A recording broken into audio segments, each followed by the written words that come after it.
So we're a renewable energy business. We believe in developing projects to help combat the climate crisis, and we're developing renewable energy projects across Canada and now indeed further afield. And when you work with First Nation communities, you really begin to understand that their viewpoint is much longer than ours. They look many decades into the future, and they think about the actions that they take today, what those actions will have on future generations. And so really, when we think about a partnership for a renewable energy project that's going to be generating clean energy for more than 30 years, you really need to think about how the project will operate over a 30-year time frame, how much it's going to generate, and that really aligns with the long-term thinking and the long-term values that a First Nation community has.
I'd like to give thanks today for the fact that this wind project was so successful in being on time, under budget, and thanks to all the team that we had working with John Burton from Natural Forces and ourselves from SOTO, our lawyers, all the people that worked underneath us and then the construction team that went to work here during time of COVID. They also did a really incredible job to get this job done on time and under budget. So we're really proud to have been part of this whole project, and especially harnessing the wind, the clean energy that we're going to be, moving forward. That's the whole answer as to how we're going to help our Mother Earth to help clean her up, because right now she's crying. She's telling us that she's in trouble, and that means we're all in trouble. So this is just our statement in proving the fact that we're trying to help clean up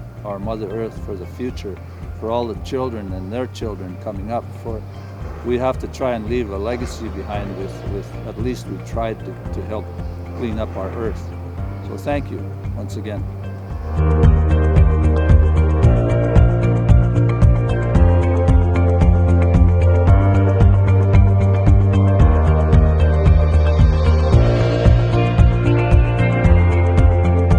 First time at Natural Forces was many years ago, but certainly a project that took about 8 years to complete. I was Councillor of West Morley First Nation at that point in time, and I met John and then a couple of other representatives, but certainly John was the one that first made the approach regarding going to Germany to look at the manufacturing site of Enercon. Was thought, yeah, that's a good place to start, and certainly what kind of product and what kind of friendship and partnership that will develop in that. When we got to Germany, it was quite incredibly, the tour was incredibly scheduled in a way that we could see everything right from the solar kind of situations that take place in Europe, as well as the wind farms that were along the coastline. And being able to see Enercon's manufacturing site in a way that workmanship and the craftsmanship that went into it sold me on the idea that West Morley should be a partner to this project.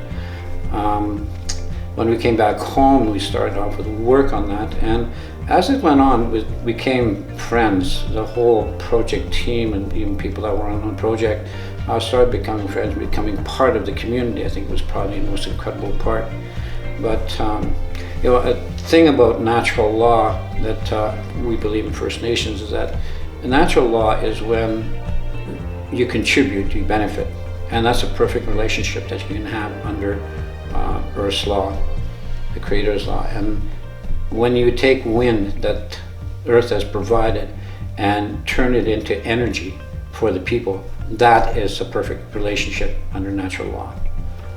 And so I think that worked out in the way that in our beliefs, certainly about Earth and how we view the world and how we should treat the world.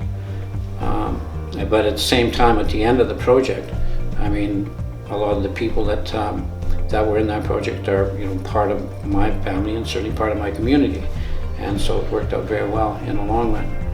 These two projects were really special for us. We developed a really strong partnership with Soto and West Moberly First Nations, and it was that partnership that really allowed us to prevail over many challenges that we had to overcome over the more than 10 years now that we've been working on these projects. And we've learned a lot about the importance of honesty, compassion, flexibility, and commitment to relationships and to partnerships, and how it's only through having those attributes that you can really succeed. And we have finally commissioned this project in March of 2021, and it's a very proud moment for all of us.